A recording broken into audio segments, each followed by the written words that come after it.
So, hello friends, after completing anti-epileptic drug, sedative and hypnotics, now we have moved to the opioids. Okay, so opioids have basically three types of receptor: mu, kappa, delta, and sigma. But we will focus on these three receptors, and we will look for the actions on the stimulation of each type of receptors. So first, coming to the actions on stimulation of mu receptors, and the natural ligand for this receptor is your endorphin. It is present in both plasma as well as CNS. So the first, you have to use a mnemonics for the actions on stimulation of mu receptor. Mnemonics is PM cares, that is Prime Minister cares. So P for physical dependence.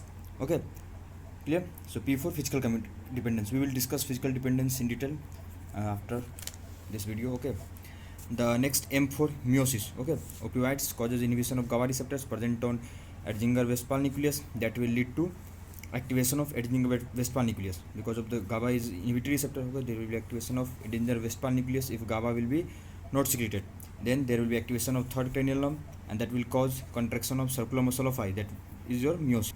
Okay, so remember, meiosis is caused by the stimulation of mu receptor. The next is again muscle rigidity. Okay, the opioids causes stimulation of the cortical center that will increase your muscle spasm. Clear? So wooden chest will be appear, truncal muscle rigidity will be there. Okay, and that can lead to restrictive lung diseases in rare cases. So, and this side effect is seen in fentanyl group of opioids. Okay, fentanyl group of opioids. So this type of side effect, wooden chest. The next is your constipation. Now, mu receptor is also present in small intestine. Stimulation of this receptor will decrease your peristalsis and also increases tone of sphincter, and that will cause constipation.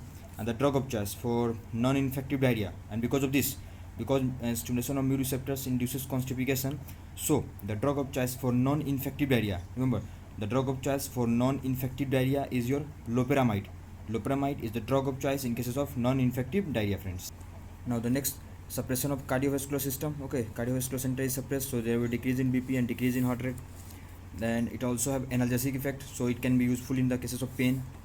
It also suppresses respiratory centers. Okay, so decreases respiratory rate, and because of this decrease in respiratory rate, it can increase CO2 within the body, and it also causes euphoria. How? Mu stimulation lead to ventrotegmental area stimulation that will cause dopamine release, and that will cause euphoria. Clear? Now the next is your sedation and drowsiness. So by suppression of the locus coeruleus and RAS, there will be sedation and drowsiness. It also negate your bile flow. So these are contraindicated in biliary colic, and this is asked in your recent examination in EMS. Clear? These are contraindicated in biliary colic. So these are the actions which you can remember by trick PM cares.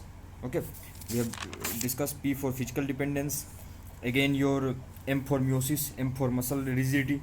Okay, then C for constipation, then another C for your cardiovascular suppression, then A for analgesic effect. Okay, R for respiratory center suppression, then E for euphoria.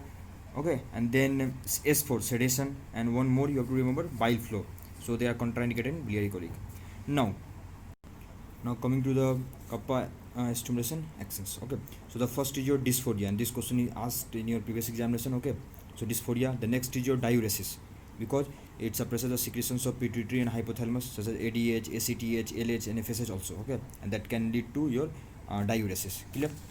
The third is your analgesia, then meiosis is common, muscle rigidity is common, sedation and drowsiness, and constipation. Remember this. Okay, now on delta stimulation, you have to remember the trick PAG. E, cut the E. Okay, so P for pituitary secretion suppression, G for GIT secretion suppression, and A for analgesic.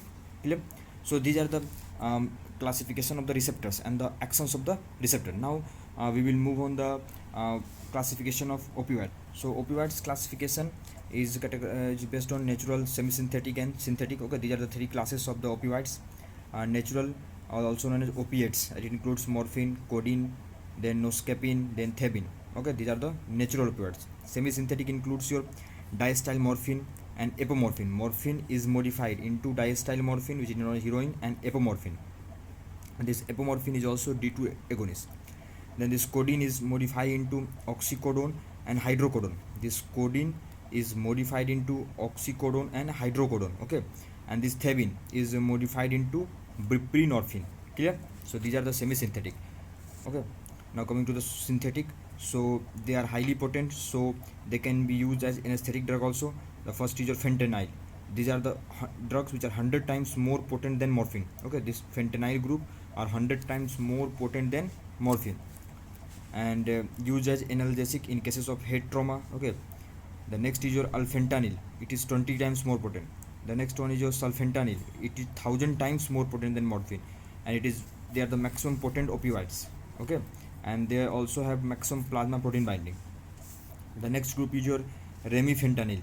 These are the faster acting, and acts for only very short period of time. So they are shortest acting, and they are the drug of choice. Okay, in your cases of surgery. Clear? So these are the classifications of the drug. Okay, based on the sources. One more classification is there: agonist, antagonist, like this. So agonists are morphine, then your methadone, mepridine. Okay, then fentanyl, sulfentanyl, alfentanil, remifentanil. So these are the agonist drug. Okay, these all are mu agonist, no action on kappa and delta. Clear? Except sulfentanyl. Sulfentanyl has action on mu, kappa and delta all, and these are those, because of this also sulfentanyl is the most efficient.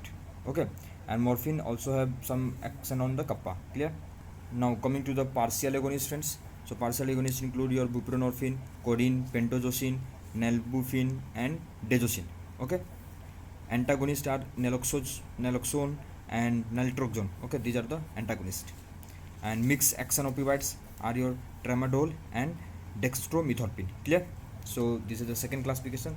In next video we will start with the morphine. Okay, so thank you for watching. Best of